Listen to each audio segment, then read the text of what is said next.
hey, you're gorgeous, I'm rich, let's get together, tends to be a narrative of the narcissistic. If I tell you, I forbid you to date that person becomes the sexiest person on the planet because now they're forbidden fruit. What is that cocaine-like addictive dynamic, and how can we spot it? So we have to be aware that not all abusers are high in the dark triad. Highly unlikely that a psychopath is able to hide their manipulative intentions and their backstabbing ways for 5 to 7 years. A Machiavellian, that's right in their ballpark. Dr. Daniel Jones, what connection have you found between the way we fall in love and the dark triad of narcissism, psychopathy, and Machiavellianism? Well, that's an interesting question because initially when I started studying emophilia and falling in love fast and often, I didn't really think much about the connection between the two. But as we started studying it, we began to realize that individuals high in emophilia are drawn to the rush and the excitement of love. Right. And so as a result of that, the characters that they tend to get excited about are those who present themselves most effectively, specifically those high in the dark triad, especially folks high in narcissism. So what we found throughout the time that we've been studying hemophilia is that individuals who fall in love quickly and fall in love often tend to have a vulnerability to falling for people high in narcissism. And that typically is because not only are they feeling the rush of the excitement of the way narcissistic people present themselves, but they're not as likely, because they're so caught up in the rush and the excitement of love, to go through the acknowledge the red flags and go through the sequential process of vetting partners. So they end up very often in the research we've done in very difficult places because of premature investment and not screening partners, and then end up in these relationships with narcissistic manipulators who will take advantage of them. But initially, that's the link that we found. Yeah. So Dan, let's slow down and go back a little. So emophilia, we want to be clear for people who are listening, it's not hemophilia. What is that word? So emophilia is a term that has been developed to describe people who fall in love fast and often. Initially, we called it emotional promiscuity, but the problem with the term emotional promiscuity is it's laden with negative connotations and things like that. People hear promiscuity and they assume there's something deficient or inappropriate about the person's disposition, and that's not what we wanted to get across at all. So it was actually my friend at Texas Tech, Dana Weiser, who emailed me and said, "Hey, why don't you call it hemophilia?" And I thought that was brilliant. So loving love, or loving the emotion of love, hemophilia was the term that we settled on. Okay. And how does someone know if they're high in this trait, and why does that matter? So people who tend to fall in love fast and easily, and if you're curious, again, if you're curious about where you score on hemophilia, you could always go to my website, and we have tests on there for how people score on hemophilia. And why it matters is because, and I want to be clear that it's not a mental disorder. It's not that there's something deficient or wrong or broken about you. It's just that all human beings, as we argue in our theory, have a threshold for when they physiologically, mentally, psychologically say, wow, I'm in love. I'm feeling the love with this person. I'm feeling an emotional connection, and I'm acknowledging this as love. And that threshold varies from person to person. It's an individual difference trait like extroversion or neuroticism. What we find is that people who have a lower threshold to be met for that sensation, that physiological arousal, that cognitive recognition of, wow, I'm in love, tend to fall in love very quickly. And as a result, they tend to fall in love over and over and over again. And so as a result of that low threshold, people high in hemophilia will do things like get engaged very quickly for marriages. One of the things we find is that people high in hemophilia rack up marital engagements, not necessarily marriages, because those take a lot of planning and take a lot of time and money, but they'll get engaged very quickly. Other things we'll see, obviously, is they have more partners. And when combined with other factors, such as being comfortable having casual sex, which is something that's called unrestricted sociosexuality, we also find that those people tend to have more unprotected sexual partners because people perceive love to be a barrier, or protection to be a barrier to intimacy sometimes in intimate relations.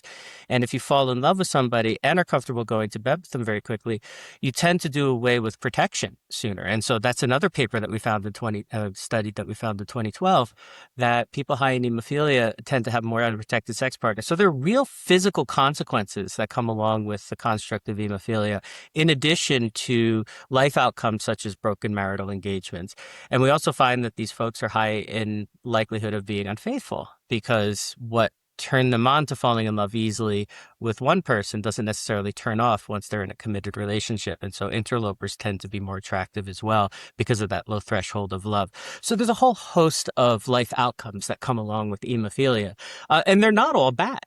So, for example, like any trait that's on a spectrum, people extremely low in hemophilia never experience that excitement, that rush of love. Or if they do one time and something happens to that relationship where it's dissolved, they have a very hard time with it. And they usually don't find somebody new because they have such a high threshold to be met for falling in love. So I want to be clear that I'm not being pejorative or negative towards people high in hemophilia in any way.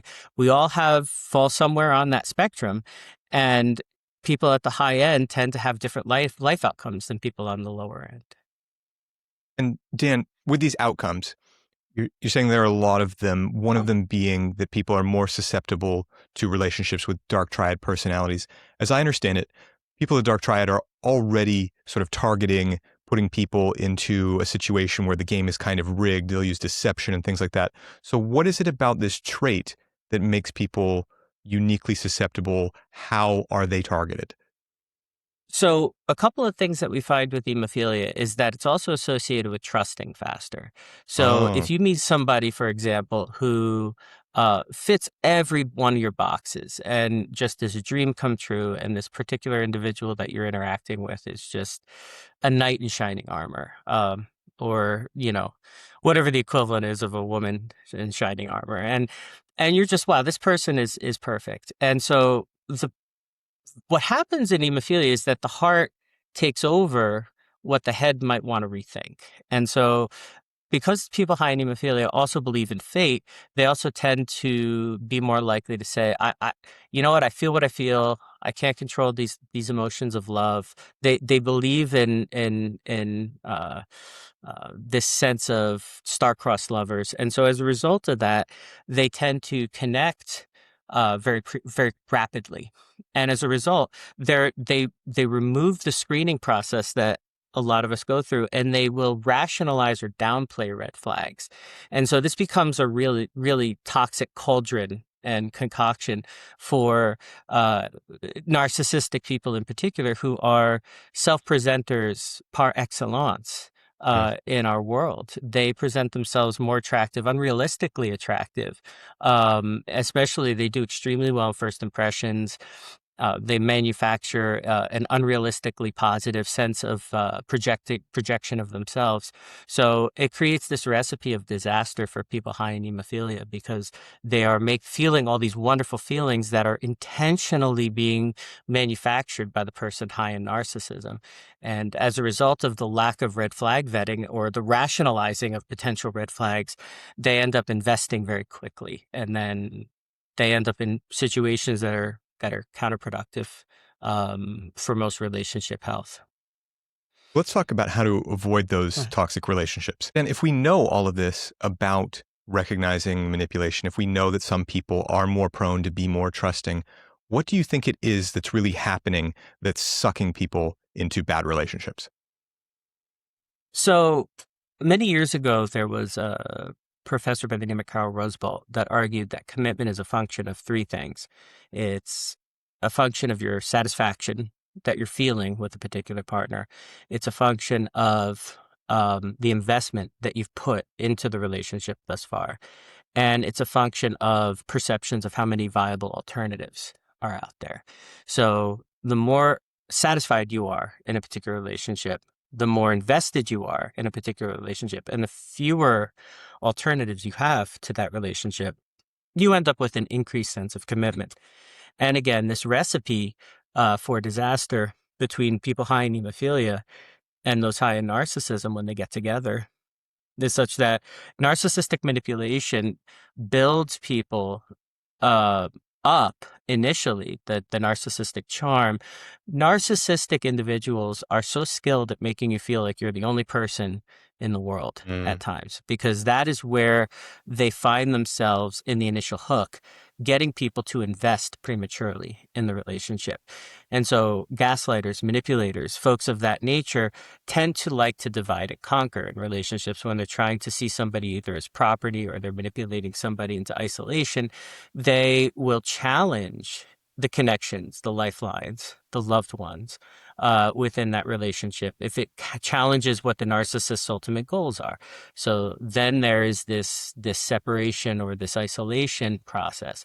So as you can see already, the narcissistic person has created a rush of excitement and an ideal facade, which we talked about earlier, and now they're creating all of this investment.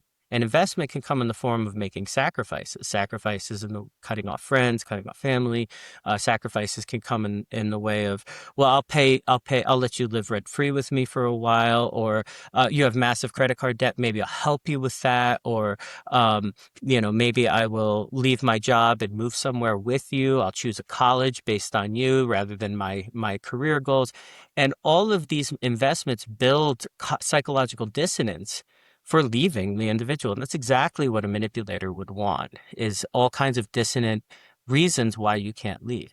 And so ultimately, and now if we go back to, again, to what I've been saying about narcissists creating this force field, this facade, this persona of being just above and beyond attractive to other people compared to other people. And so now we see that there may be few alternatives in the mind of the person high in hemophilia, because who else can match this amazing person?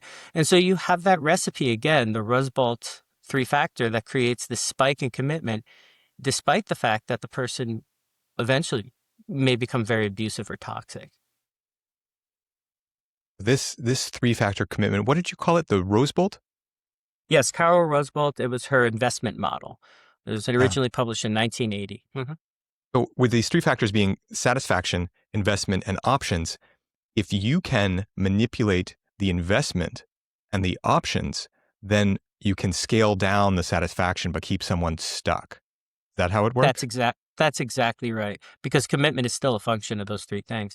And very often we find when people prematurely commit to a relationship, that investment spikes, that satisfaction initially is very high because people high in hemophilia tend to idealize their partners, and a lot of people tend to do. There's actually research showing that people who have global idealistic notions of their partner tend to have higher relationship satisfaction and commitment, and that can be a healthy thing. The problem is when you make the person convinced that nobody else will be with you. You've had way too much unhealthy initial investment, where now you have, things like an illegal person living in your apartment, or you're into a paying off debt that wasn't yours, or you're making sacrifices that you shouldn't have, or maybe that were ill-advised. And now you have the satisfaction, as you point out, becomes toxic and cyclical, where they show the cycle of violence, where you have that honeymoon phase and then the manipulation and the toxicity. And so they'll pour on the charm when they feel like they need to. But essentially, because of their three components, even if one gets compromised, those two components are still very strong, the high investment and the perception of alternatives. And a lot of times what we also find is with abusers and manipulators and gaslighters and, narcissists and dark personality folks certainly fall in that category, is they also convince the partner that they can't do any better, or that they're going to be alone, or that there's nobody else that's going to be with them like they will. And so they intentionally attack the perception of alternatives to keep that commitment high. Yeah, the perception of alternatives, that's really important, because if options are one of these things, you might actually be someone who has a lot of options.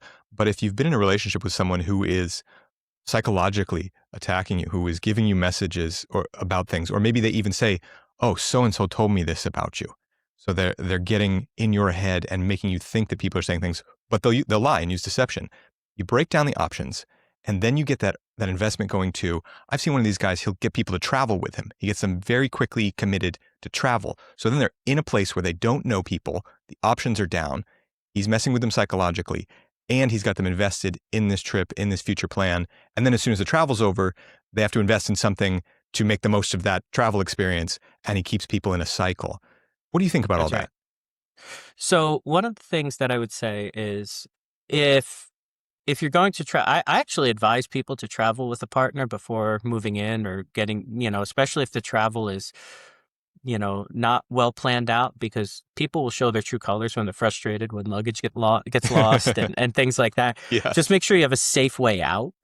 Make sure you know the person well enough, and make sure that you have contact information, that people know where you are. You'll be able to get Mm, bailed out and things like that. But I think people do reveal their true colors on those trips.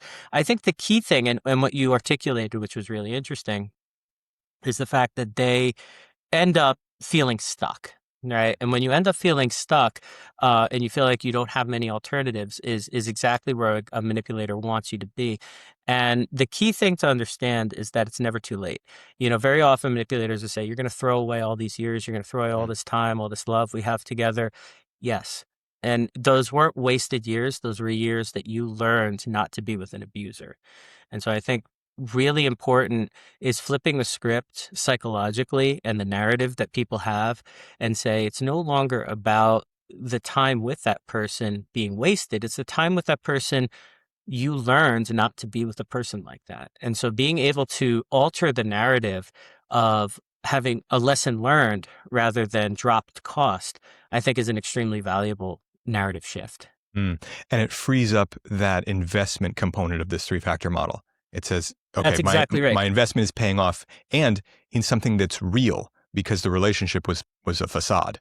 But you That's can ex- say my investment turned around into me learning something. That's right. And then you turn around and you invest in yourself. That's exactly the power. That's how I believe, and I've observed a lot of people break that pattern of abuse. Wow. And Uh, very often, one of the things that we're working on right now, and that I think is very important to this conversation, is I had a student many years ago at my former university who was abused by her partner on campus.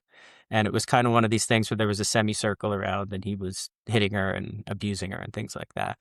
And she had come to me after one of my Dark Triad lectures and said, um, crying after the lecture, said, "I think you described my boyfriend, soon to be ex-boyfriend, very narcissistic." So I took her aside. We had conversations, brought her into my laboratory to help give her something to, a home and a base and a people to associate with who were going to be sympathetic with her.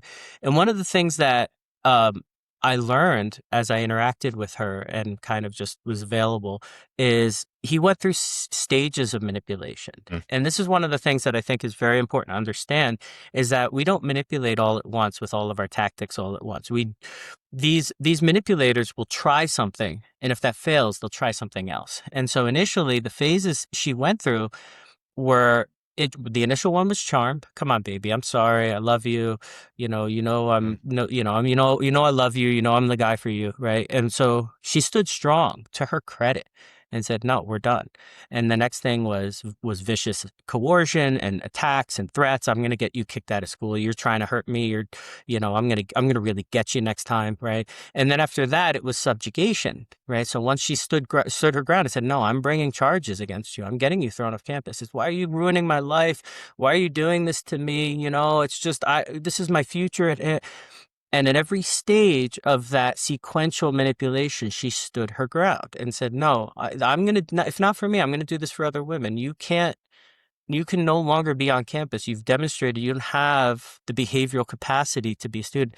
And to her credit, she got him kicked off campus. And she has a master's degree. She moved on. She's got a successful career. And I'm incredibly proud of her. If she's listening right now, I hope I'm incredibly proud of you. And so that's the type of thing that you're going to face, those waves of different manipulative attempts. And, she had said to me on several occasions, "What should I do? I feel like I'm ruining his life." And I said, "Stay the course, stay the course. This is for not just for you, but for other women." Dan, it seems that this sort of behavior does happen a lot in the romantic dynamic. There's something about it Correct. where maybe people who wouldn't fit the criteria for some sort of pathology would still engage in manipulative behavior in relationships, will still pull on your heartstrings and that sort of thing. Hmm. How do we know if we're really in a spot where we are with someone who is dangerous, or if we are sort of confused about how we are perceiving ourselves and the relationship? That's a great question. So, not everybody who manipulates is high in the dark triad, and we need to be very crystal clear about this. People who are callous and manipulative, they have no integrity and they have no remorse, are high in the dark triad. There are people, such as those high in anxious attachment, who can become incredibly manipulative, incredibly vicious, incredibly aggressive to try to keep you into a relationship. But they have no dark personality. That's certainly a darkness in and of itself, Yes. but it's not dark personality as we define it in the literature. Those people are desperate. And there is a difference between somebody trying to see you as property or somebody who sees you callously, as opposed to somebody who feels like they're fighting for their own life. Anxious attachment is a defense mechanism. It is a need-based process where you don't feel okay, but being with a partner and attached and pair bond to somebody whom you perceive to be a safety net, an anchor. And if that anchor, the safety net leaves, life as you know it will be over. And so when we try to understand the anxious attachment, especially at severe levels, we have to wrap our head around the fact that this person feels like their world is going to fall apart if this relationship falls apart, and they're willing to do anything. Suicide, parasuicide, threaten homicide, threaten anything if it will mean keeping that person even for just a little bit longer. And so that security there. Now, what differentiates that type of behavior from somebody high in the dark triad is they're going to feel terrible that they're doing this. They don't want to be doing this. They don't enjoy doing this. They're in panic mode and they're just desperate. And options that wouldn't normally be things they would do now become options that are on the table simply out of desperation, and I'll do anything to keep you for another night. So that has to be distinguished. But those, nevertheless, can be very scary experiences, very damaging experiences with somebody high in anxious attachment. So we have to be aware that not all abusers are high in the dark triad. Certainly a lion's share of them are, but there are cognitive and personality individual differences, defense mechanisms that can lead somebody to become abusive and manipulative that isn't necessarily dark. Mm. So, how do you think we know when we're in a relationship that really has become toxic? I mean, it seems that these behaviors can happen and come and go in relationships that are generally healthy, some of these behaviors. How do you know? As to whether they're healthy behaviors or not. As to whether the relationship as a whole is healthy Okay, so or that's really toxic. important. Right, absolutely. So one of the things that I think is really important in understanding um, healthy dynamics is that there is healthy dynamics from from toxic dynamics. Yeah, is there you should be able to express your emotions, you express your needs, express your desires in a relationship in a consequence-free environment, right? So if I tell my partner, hey, I'm unhappy with the housework. I feel like I'm doing a little bit more than I should be. My schedule's demanding. I really need to make those changes. To expect anything other than a conversation is your first clue that you're going to have a toxic dynamic, right? So she can push back. She has every right to say, "Hey, let me list all the things I'm doing right now. I think you're off base." But if it immediately turns into a fight, turns into an emotional, either crying or aggression, right?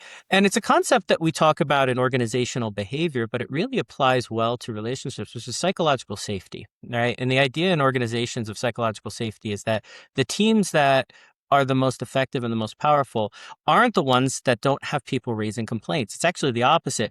It's the teams that have the most complaints and discussions because they feel safe to do so with their leader, to point out, hey, this isn't working, or hey, we need to do this differently.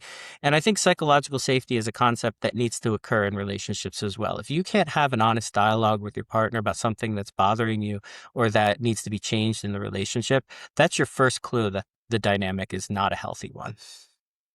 And so, Dan, I've also heard you say in our last interview that Hmm. dating someone who is dark triad can sometimes feel like cocaine. Now, I'm Hmm. imagining this high and low, it doesn't necessarily have to be behavior that we would instantly recognize like being hit by someone. It could Right. also be the fight. It could also be the tears and the big drama over, like you said, Right. wanting to discuss chores turns into a huge emotional rush and a huge emotional letdown. What is that cocaine-like addictive dynamic, and how can we spot it? So when we talk about, just to reiterate with the cocaine analogy, that when you are with somebody, especially high in narcissism, who is unrealistically charming, manipulative, and not grounded in reality or ethics, you're going to have a perception of that person that is unmatched by somebody who actually approaches you with integrity and reality. And so as a result, it stretches your expectations of what attraction is, what a attractive partner is, and things like that. And so people who are actually grounded in integrity and honesty are going to pale in comparison right away. The way I would always say it, and this was a great analogy that was told to me several years ago, was if I go on a dating website and I say I'm 5'8", which I am 5'8", I'm going to be on the lower distribution of all men's heights because everybody adds an inch or two to their height when they go on dating websites, right? And same with my bank account. I got to put a few commas in there, otherwise I may not get any dates. And so if you are actually the integrity, grounded in reality, honest person, you're going to be less attractive on average when narcissistic people or exaggerators are in the pool, because by definition, everybody's inflating their metrics. So the same analogy holds here, that if I go into a relationship and I present myself realistically with integrity, I'm going to, by definition, pale in comparison to somebody high in narcissism because they're not grounded in reality and they don't have that integrity. So it stretches people's expectations of what to expect in the initial phases of relationship and with partner attraction. So that, like I said, is likened to cocaine, that artificial sensation of pleasure, dopaminergic pleasure, that can't be matched by internal experiences generating that same amount of dopamine. And so it stretches your expectations. So the same as to get onto your question, when we have that dynamic, what does that feel like? I think very often one of the things that my grandmother told me when I was a little boy is, if it's too good to be true, it probably is. And so when we talk about people who are just a perfect match and ideal, and I feel like God put this person on the earth just for me, if you know you're prone to that type of thinking, then maybe that's the time to press the brakes. And as a cognitive mechanism, sit down and say to yourself, okay, I'm maybe getting swept up here. While it is possible that in a planet of 7 point something billion people, you found the one person who's perfect for you, the probability is not on your side. Mhm. So thinking more rationally about, how is this person manufacturing a persona that's making me feel this way? And is this really grounded in any substance, or is this grounded in image or impressions? And what I mean by that is, one of the things that people high in hemophilia are very good at doing is taking a small piece of information and painting a gorgeous tapestry about somebody, right? Imagining what life would be like with the marriage, 10 years, kids, all these beautiful anniversaries. And they paint this gorgeous picture on just a very thin sliver of information, where people who are moderate or lower on hemophilia, they see a sliver of information as just that, a sliver of information. And just to give you a great personal example, I would say my wife and I are very different on the spectrum of hemophilia. And with even things like exciting opportunities, I tend to sit and I'll talk to her and I'll say, gosh, I just got a call from this person. They want to do this project. And I'm already 5 feet down, five miles down the road of how exciting this is going to be when it finishes and things like that. And she has a tendency to bring me back to reality and say, you got a phone call. Let's start there. She's like, I'm not saying this isn't going to be great. I'm not saying. And so if you take that work analogy to the relationship side, it's a very similar process. Somebody moderate or low in hemophilia will just say, hey, this person looks promising. The hemophilic is already wedding bells down the road, right? And again, I'm not being pejorative, but that is the cognitive tendency. So if we know we have a tendency to do that, especially with somebody who's purposefully and maybe manipulatively manufacturing that ideal facade, we need to be very careful about painting a picture based on false information or misleading information. And this is especially interesting because one thing that people will say about Dark Triad folks is that anyone is susceptible. and that, a cult leader could pull anyone into their cult. There's no limit. And at the same time, what you're pointing out is that there are people who have traits in themselves that already do make them more susceptible. I'm hearing you talk about this piece about Hmm. hearing one bit of information and then expanding it out to a lifetime. The reverse is a tactic that I've seen and Yes. heard, where someone of sort of dark triad flavor will come into someone's life and say, well, you were there in the past. I've been there in the past. And you were here at this time. I was in that city at this time. And you want to do this thing in the future? I want to do this thing in the future. And it sets up this oceanic sort of lifelong sense of bonding in someone's life very fast. So if someone has that hemophilic trait where they're prone to expand and someone is targeting you with that expansion sort of strategy, how does anyone deal with that? Do we just need to know this about ourselves? I think we need to know this about ourselves, but I think this is where I often say a safety net, a safety network is Mm. incredibly important. Very often we dismiss the concerns of our close others as ants at a picnic when we're excited about our picnic. And so the person who gives it to you straight in your life isn't maybe even more concerned with you than the person who's always nice to you. I have several people in my life um, who I go to for brutal truths, brutal, Mm. honest advice. I have about three or four. I'm very blessed to have about three or four of those types of people.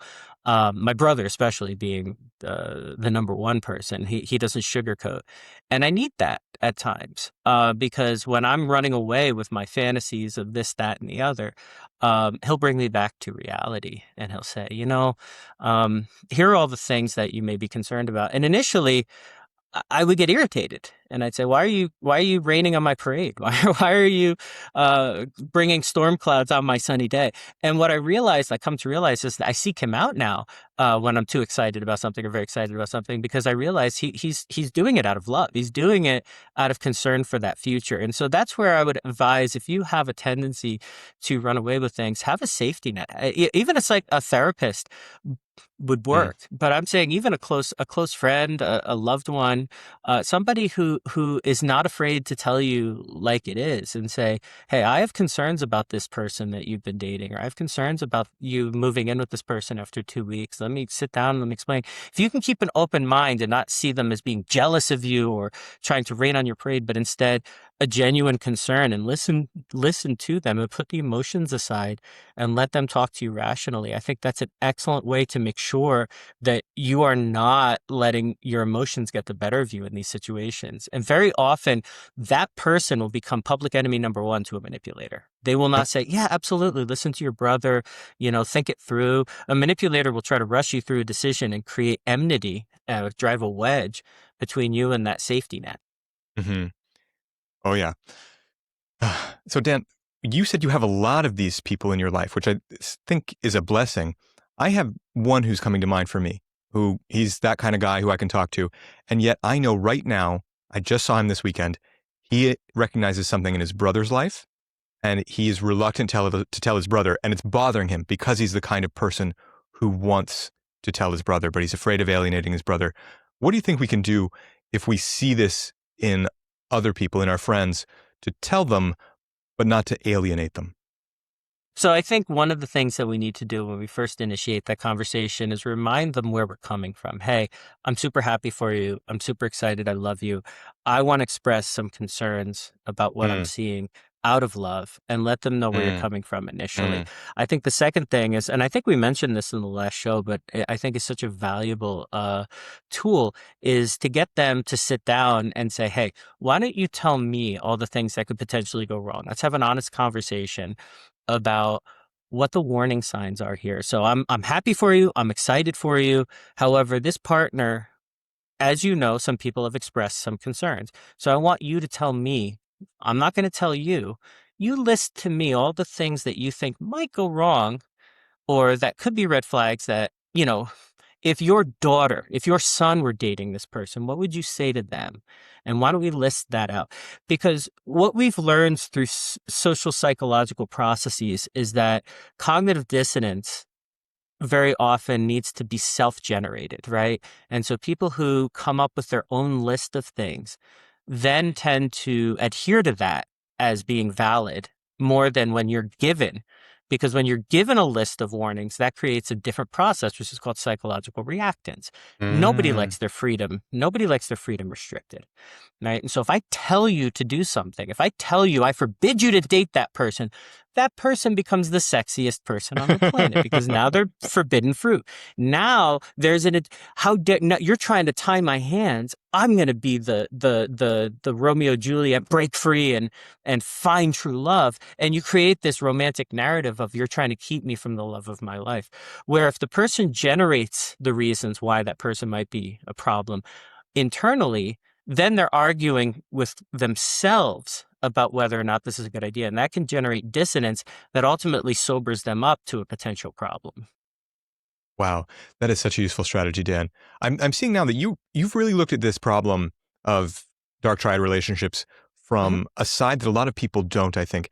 We've started to spend a lot of energy. I think that people are hearing more and more about how to recognize these people. If I were to make this episode and call it 10 red flags for spotting a narcissist, I know it would be a hit. Right. But this is also looking at oneself and recognizing your own vulnerabilities.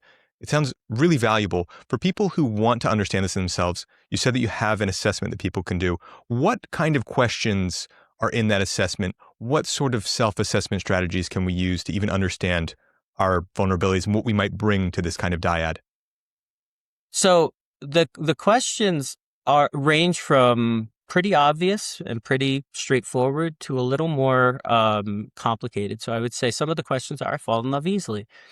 Do you agree with that statement? I tend to jump into relationships, right? I've been in love with more than one person at the same time.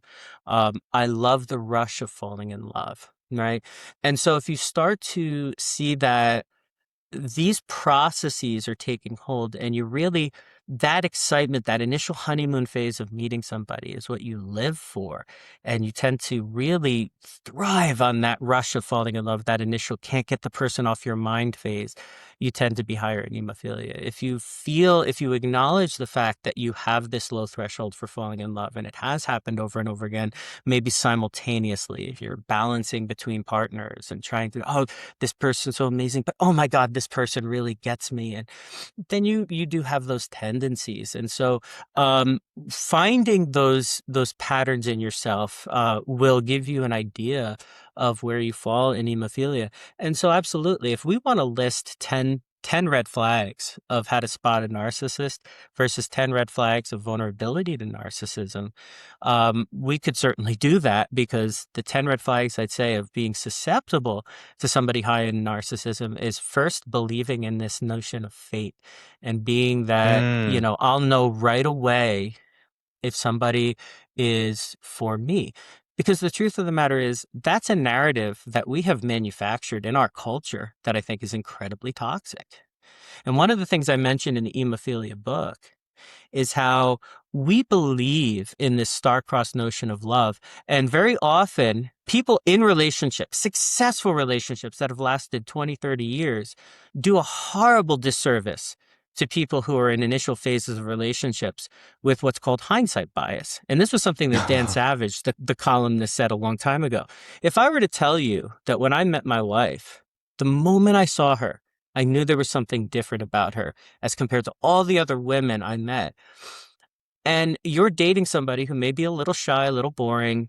I'm doing you a horrible disservice in that relationship, because that person may end up being an excellent partner, but you don't feel it right away. And you're not Mm. sure right away, right? So if I told you I was certain the minute I met her, this is going to be my wife, I'm doing a horrible disservice to you, because the truth of the matter is I didn't know that. I had no idea, you know? And so, and if I did think that way, chances are I've thought that way about 17 other women that didn't work out. But I'm only remembering the time that I felt that way, and it did work out. So what you end up doing by hindsight biasing your relationship and expressing that to people who are dating or single, you're creating this narrative that you know right away if somebody's for you or not. And you just got to run with those feelings. And that nothing could be further from the truth. Nothing could be a more toxic cultural narrative than that.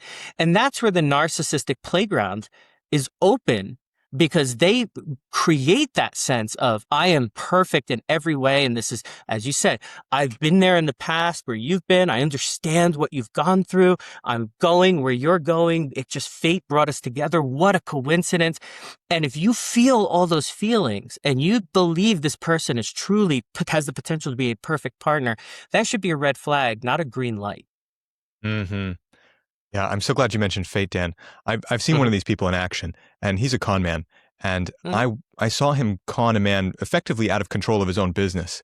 And the way Hmm. that he did it, among 1,000 other strategies, was that he got him caught up in the idea that it was fate that they met, that they were so similar, and that they'd be just the duo to work together, and that it was some sort of element of the universe pulling them together into this moment to take advantage of this opportunity. And the target had a belief that that was how the world worked. And so he went with it. Exactly. And so I think one of the things that in the book that I have a whole chapter on cultural narratives in hemophilia and things like that. One of the things that I really want to do is disabuse people of the notion of fate and these types of things. I'm not saying that, like in the book, I tell the story about how somebody was driving down I-10 near El Paso and crumpled up a piece of paper and threw it in with his phone number into, I forget it was a man or woman. It doesn't matter. Threw the piece of paper into the other person's vehicle, wound up being married 15 years, right? They met, and I'm sure the highway patrol would agree with me. This is not a safe way to meet people. I don't recommend this at all. Um, but can you say this was love at first sight and it worked out and star-crossed?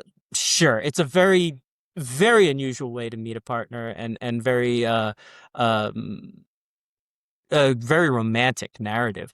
But the truth of the matter is, for every hit you have there, it's like winning the lottery, right? The probability and the number of false signals is drowns out the signal of the potential hits. And so, for those, one of the expressions one of my math teachers used to say is lottery is a tax on people who can't do math. And while there is a winner and is a big winner, if you were to give airtime, just the 10 seconds of the lottery winner going crazy, to all the people who lost either the Powerball or the lottery, I think it would take 9 years for that 10 seconds of the one person winning or something like that. I think Dan Gilbert said that once at a talk. And so understanding the enormous miss rate to the sliver of hit rates, you understand that love at first sight simply it can work out. And those highlighted narratives that we share in our culture of when it worked out does a disservice to the fact that 99.9% of the time it will not work out. And so you have to weigh the fact that if it did work out, chances are they said that 17 times before, and this just happens to be the one that stuck type of thing. So love at first sight is a very romantic narrative, but it's like winning the lottery, essentially. Mm, wow. And we're talking a lot about recognizing this in oneself. I've heard Hmm. anecdotally that extreme predators, people who are incarcerated and things, they'll talk in sort of focus groups about how they can spot a target by their gait, Hmm. that they Hmm. know exactly who to pick. We're talking about people really trying to pull back the layers on their own psychology to understand themselves and whether or not they are that kind of target. How much of this do you think is intuitive or is built up over time and really built into the psychopathic type that they can just pick you out? Well, I think I'm not sure how much of it is actually innate in terms of genetics and all of that, but certainly if you are a predator, uh, uh, looking to manipulate, get people to do things you want them to do, you've been at this a long time. You've had a lot of trial and error. The difference, however, I would argue with respect to Machiavellianism, narcissism, and psychopathy, is they manipulate in very different ways. And so there are going to be situations where one thrives and the other fails. So I'll give you an example. Psychopathy is a very tactical trait. They're very rigid because they don't learn from punishment. That's a long-standing finding by Joseph Newman and folks, where you show that you give them punishing feedback and they tend to keep going for the gold anyway. They can tend to keep going for big gains anyway. So what a psychopathic individual very often will do is refine a tactic.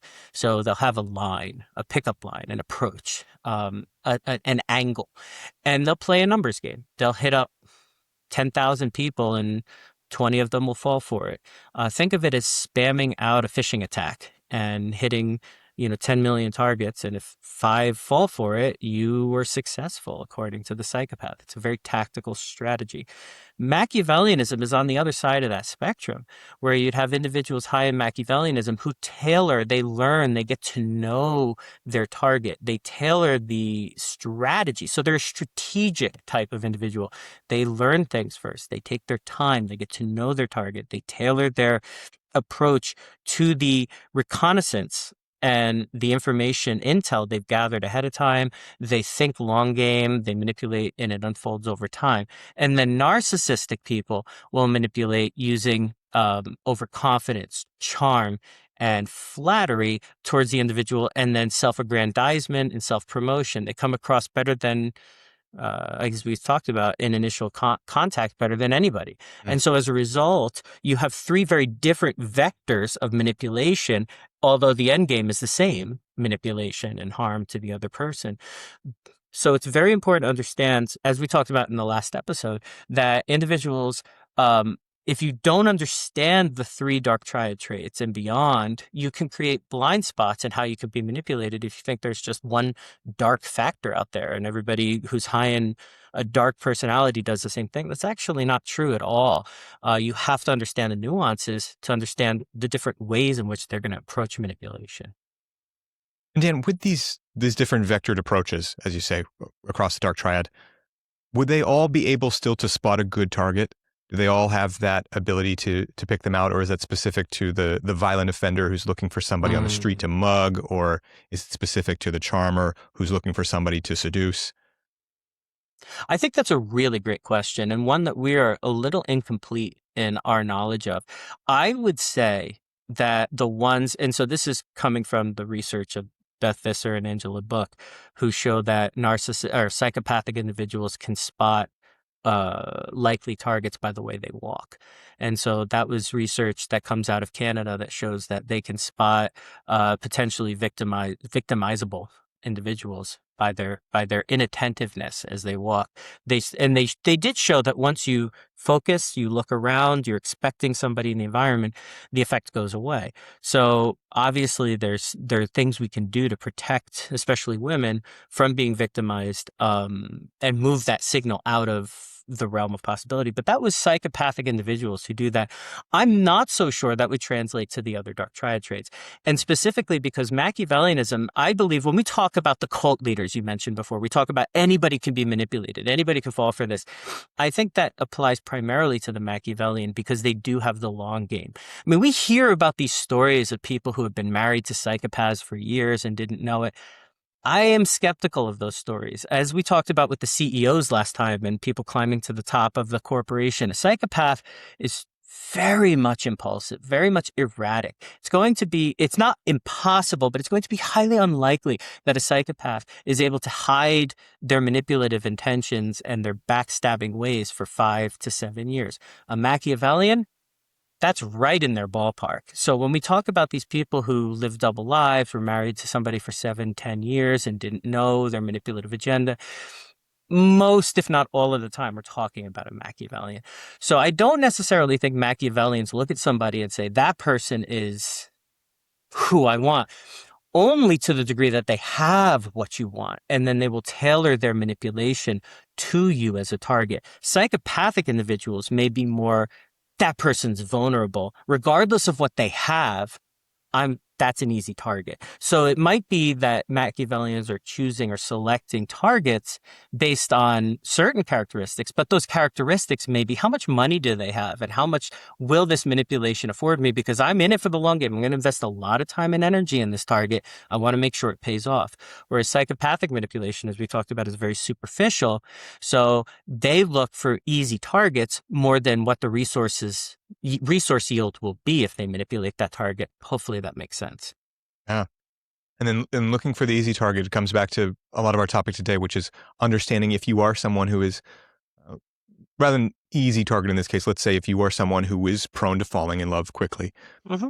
But Dan, it seems that some people just have a pattern of getting into bad relationships. It's almost like the trope of someone who goes for the bad boy and just seems to do it over and over. What do you think is happening in that person? So there are a couple of things that I think are going on when somebody has a propensity for falling in love with bad apples. Yeah, we have the edgy bad boy archetype seemingly in our culture. And there's been a lot, I think, of misinformation about how women are universally attracted to that. That is, I think, bupkis. I don't think women are universally attracted to bad boys. Um, the majority of women I know, if you're not a grown ass man with your stuff together, they're not interested in Mm. you. So I think that that narrative needs to be debunked because I think it's toxic. I think it's unhealthy. There are, however, and very often when this narrative would come out, and I was first studying Emophilia and Dark Triad in relationships, I'd ask my class, raise your hand if you're attracted to a bad boy. And I'd see, or a bad woman or bad apple, and I'd see maybe a third of the hands go up. And they say, like, yeah, I have a tendency for that. And I said, now raise your hand if you're attracted to somebody who has no integrity, is callous and manipulative. And all the hands went down. So nobody, except maybe a very severe pathological masochist, is going to be seeking somebody who's going to outright manipulate and lie to them. And so I think our concept of bad boy also needs to be refined.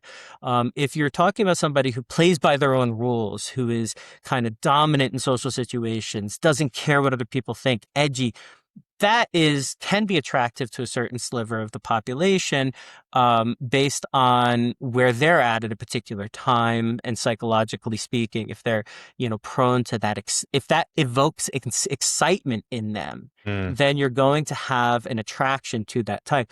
But it is a subdivision of our population that tends to even find that persona attractive. And then if you slice that down further, there are probably different reasons why they're finding that attractive. One of the things that we find is that people high in narcissism are drawn to people who are high in narcissism. So there tends to be what's called assortative mating among the dark triad Mm. types because, hey, you're gorgeous, I'm rich, let's get together, tends to be a narrative of the narcissistic, right? So there's one reason why people may fall for a bad apple or an edgy character is because they themselves are projecting or cultivating that identity within themselves, and they're drawn to that disproportionately. Another type of person, as we talked about, is the hemophilic, who's just associated that edginess with excitement and that excitement with the rush of love.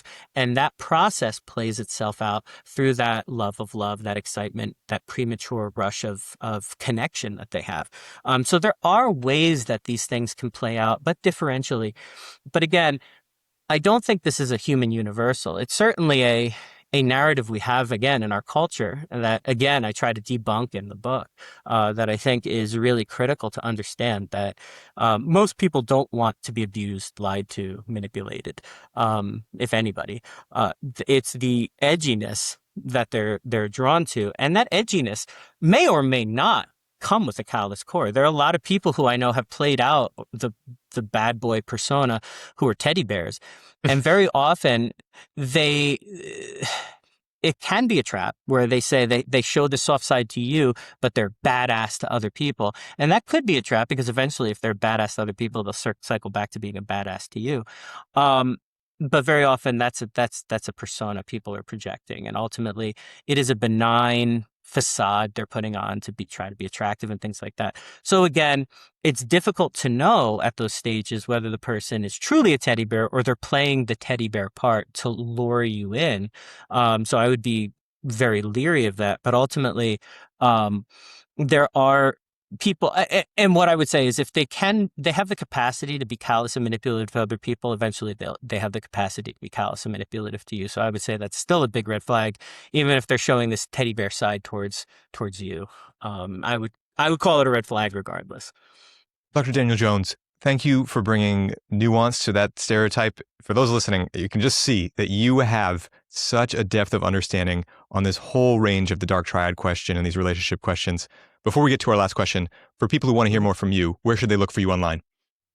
So my website is darktriad.co, and that is my home website for all the research that I do.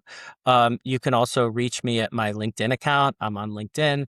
My email is jonesdn@gmail.com. I'm happy to have people reach out and chat and all of that stuff. And yeah, our surveys, if you are interested, You can find them at darktriad.co. You can score yourself on Emophilia, score yourself on dark personalities, the whole bit. We have surveys up and available. So yeah, feel free to reach out. I'd be excited to hear from people. Excellent. We'll put links in the description for everyone to check out. And Dan, last of all, I'd like to give you the last word. What would you like people to know about your book? So one of the most important things about hemophilia to understand is that it is an individual difference personality trait, and forewarned is forearmed.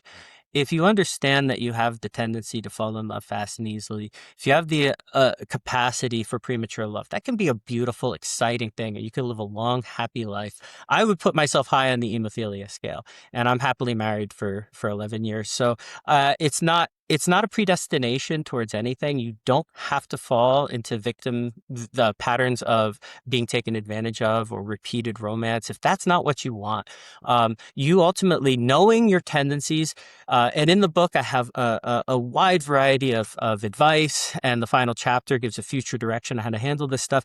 You set yourself up with a calendar. You set yourself up with a safety network. You set yourself up for success in relationships by understanding where the barriers and the separations need to be to keep yourself from straying in a relationship and keep yourself from ignoring red flags as you get into a relationship.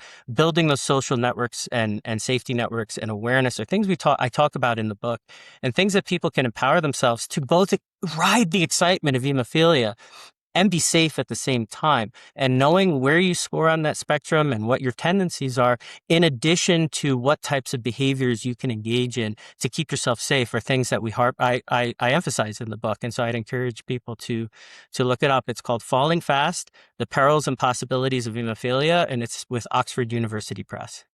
It's a beautiful vision of being able to enjoy those traits of your personality and also to know how to keep them in check when you need to. Dr. Daniel Jones, thank you so much for the work that you do and for another riveting conversation and for your book. I really appreciate this. Thanks for watching my interview. To go even deeper on these ideas, you can watch my previous episode with Dr. Daniel Jones using the link in the description or the box on the screen.